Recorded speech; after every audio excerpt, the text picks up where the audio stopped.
The Loquat Thief. The clock struck 1 o'clock a.m. It must have been wound a little faster than the others, as the timepiece that Mitsuki was carrying sounded ahead of the countless others kept in the warehouse. A few moments later, a deluge of tones, some low and heavy, some dry and clear, competed to announce the coming of the hour.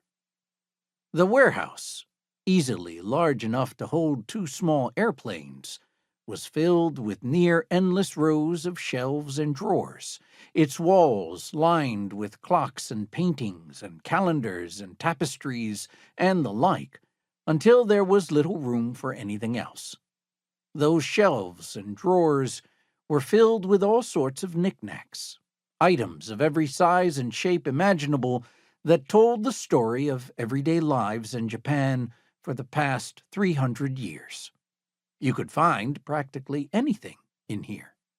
For example, if one of the directors told her that he wanted a travel trunk from the Taisho era, all she had to do was find it within the limits of this building and promptly deliver it to the set prior to shooting.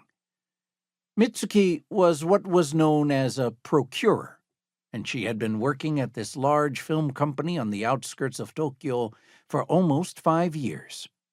The wall clock that she was presently carrying was for a 9 o'clock a.m. shoot.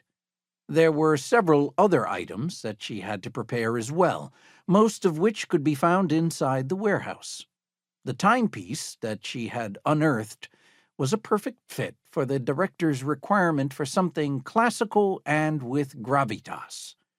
Carrying it carefully with both hands, she traced her steps back to the assistant director in the waiting room.